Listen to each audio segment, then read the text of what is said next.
बेटा and CAPM corporate finance success studio. नमस्कार दोस्तों, स्वागत है आपका सक्सेस स्टूडियो में।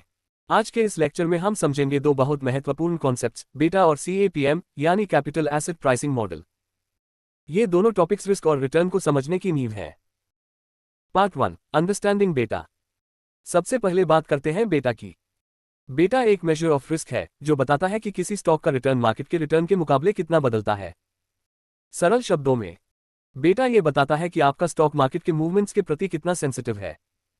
उदाहरण के लिए, अगर किसी स्टॉक का बेटा इक्वल्स 1 है तो वह मार्केट के साथ साथ चलता है। अगर बेटा 1 से ज्यादा है तो वो मार्केट से ज्यादा वॉलेटाइल है, और अगर बेटा 1 से कम है तो वो स्टॉक कंपैरेटिवली कम रिस्की है। कुछ स्टॉक्स का बेटा नेगेटिव भी हो सकता है, इसका मतलब वो मार्केट के उल्टे दिशा में चलता है। बेटा को कैलकुलेट करने का फॉर्मूला है बेटा equals covariance stock market variance market, यानी स्टॉक और मार्केट के रिटर्न्स के बीच संबंध कोवेरियंस को मार्केट के ओवरऑल वेरिएंस से डिवाइड किया जाता है। बेटा इन्वेस्टर्स को यह समझने में मदद करता है कि किसी स्टॉक में इन्वेस्ट करने पर उन्हें कितना सिस्टमैटिक रिस्क उठाना पड़ेगा। Part 2, capital asset pricing model CAPM।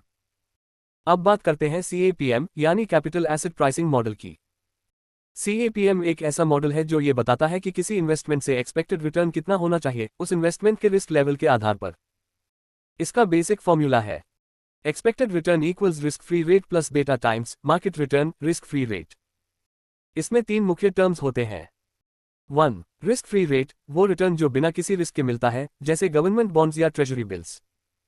2, market return, पूरे मार्केट का एवरेज रिटर्न। 3, बेटा, जो बताता है कि यह स्टॉक मार्केट की तुलना में कितना रिस्की है। इस फॉर्मूला का मतलब यह है कि इन्वेस्टर को रिस्क फ्री रिटर्न के अलावा उसके लिए एक रिस्क प्रीमियम भी मिलना चाहिए जो बेटा और मार्केट रिस्क के अनुसार तय होता है। Part 3, significance of CAPM। CAPM investors को यह समझने में मदद करता है कि किसी एसेट में इन्वेस्ट करना वर्थवाइल है या नहीं। अगर किसी स्टॉक का एक्सपेक्टेड रिटर्न CAPM से ज्यादा है तो वह अंडरवैल्यूड है, यानी अच्छा इन्वेस्टमेंट। लेकिन अगर एक्सपेक्टेड रिटर्न CAPM से कम है तो वह ओवरवैल्यूड है, यानी रिस्क ज्यादा और रिवॉर्ड कम। इसलिए CAPM का उपयोग पोर्टफोलियो सिलेक्शन, कैपिटल बजटिंग और परफॉर्मेंस इवैल्यूएशन में किया जाता है। Part 4, limitations of CAPM।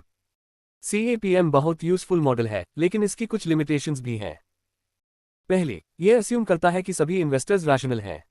दूसरी, यह मानता है कि बेटा ही रिस्क का एकमात्र मेजर है। तीसरी, यह हिस्टोरिकल डेटा पर आधारित होता है जो फ्यूचर कंडीशंस को पूरी तरह रिप्रेजेंट नहीं करता।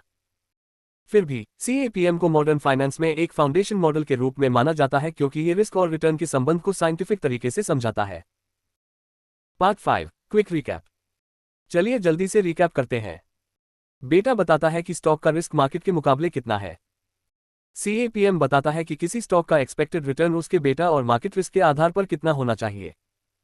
अगर स्टॉक का एक्चुअल रिटर्न CAPM से अधिक है तो यह अच्छा इन्वेस्टमेंट है, और अगर कम है तो इसे अवॉइड करना चाहिए।